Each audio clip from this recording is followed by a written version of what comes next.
আজকে আমরা সবাই মিলে খাবো কুল মাখা, সেই ভিডিওটাই তোমাদের সঙ্গে শেয়ার করছি। তো তোমরা ভিডিওটা লাস্ট অব্দি দেখতে থাকো। তো হ্যালো বন্ধুরা, কেমন আছো তোমরা সবাই? বোন কিন্তু এখানে দেখো কুলটা মাখানোর জন্য এখানে নিয়ে নিয়েছে শুকনো লঙ্কা, কাঁচা লঙ্কা, লবণ আর তার সঙ্গে নিয়ে নিয়েছিল ধনেপাতা। বোন কিন্তু এখানে দেখো মাখানো স্টার্ট করে দিয়েছে, আর আমি বোনকে আগে থেকে বলে রেখেছিলাম তুই কিন্তু হালকা হালকা করে মাখাবি। তার সঙ্গে কিন্তু একটু চিনিও দিয়েছিল। এত টেস্ট হয়েছিল যে কি বলবো। আমার শরীরটা একটু খারাপ ছিল, সেই জন্য আমার একটু ঝাল টক জিনিস খেতে ভীষণ ইচ্ছে করছিল, সেই জন্য বোনকে বললাম চল গিয়ে কুল মাখা কর। আমাদের পাশের বাড়িতেই কিন্তু কুল গাছ আছে, যখনই আমাদের মন হয় তখন কিন্তু আমরা সবাই মিলে গিয়ে কিছুটা নিয়ে আসি। অল্প কয়েকটাই কিন্তু নিয়ে এসেছিলাম, আমরা ভেবেছিলাম এমনি জাস্ট খাবো, মাখিয়ে খাবো না। পরে কিন্তু মাখিয়ে খেয়েছিলাম, একটু কম পড়ে গেছে। অনেকে মিলে কিন্তু খেয়েছি। আর এই যে দেখো মাখা কিন্তু কমপ্লিট হয়ে গেছে, মাখানো তো হয়ে গেছে, এখন আমরা খাওয়া স্টার্ট করে দিয়েছি। সবাই মিলে কিন্তু খাচ্ছিলাম, খেতে কিন্তু ভীষণ টেস্ট হয়েছিল।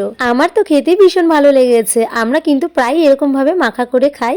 এখানে দেখো সবাই খাচ্ছিল, আমি বলছিলাম সবার একটু রিয়েকশনটা দেখাবো, আর কাকিমা বলছে যে আমাকে একটু দেখা, আর কাকিমা দেখো লাস্টে জিভ বের করে দিল।